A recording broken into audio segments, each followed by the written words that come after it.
जय जिनेंद्र। मी सुकुमार शहा कोल्हापूर येथील एका जुन्या मंदिरात आपल्याला घेऊन आलो आहे। तिथलं दर्शन घेतो। जैन बोर्डिंग दसरा चौक येथे आनंदनाथ भगवानांचं मंदिर आहे। खाली आनंदनाथ भगवानांची मूर्ती आहे आणि वर शिखरामध्ये मुनीसुरजनाथ भगवानांची। तर चला आपण या मंदिराचे दर्शन। मंदिरासमोर हा सुंदर मानस्तंभ आहे। चतुर्मुख मूर्ती आहेत। खाली 3 टप्प्यामध्ये 16 स्वप्न चितारलेली आहेत आणि आपण मंदिराच्या साईडच्या दरवाज्यातून प्रवेश। छोटेखानी सुरेख मंदिर आहे। हे मेन दरवाजा आहे, बंद आहे आता।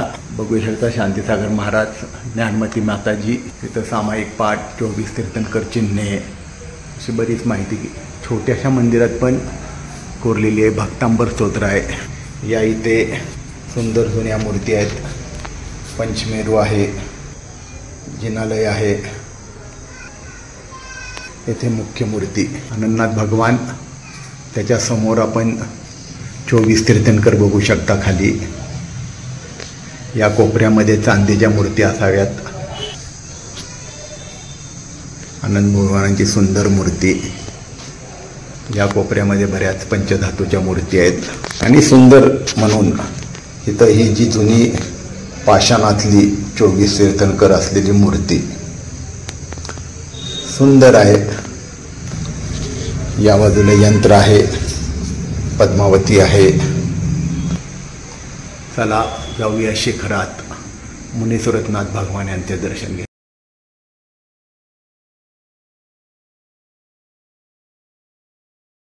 जिना चढून वर गेल्यानंतर मुनीसुरजनाथ भगवानांचे मंदिर आहे। शिखरासमोरील या छोट्या सभागृहात आलो आणि शिखरामध्ये मुनीसुरज स्वामींचं सुंदर मंदिर आहे। मुनीसुरजनाथ भगवान की जय। या पुढील मानस्तंभ।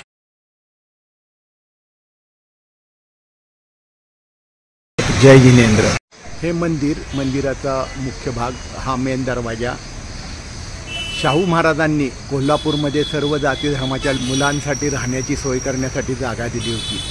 त्याच्या अंतर्गत जैन लोकांसाठी हे जी जागा दिली, या जागेवर जैन मुलांना राहण्याची सोय केली। त्यांच्या दर्शनासाठी म्हणून 1909 साली हे मंदिर बांधलं। आपण हा शिलालेख बघू शकता। असं हे सुंदर चैत्यालय म्हणून दिलं आहे, कारण हॉस्टेलचं मंदिर आहे, तर हे चैत्यालय। जय जिनेंद्र।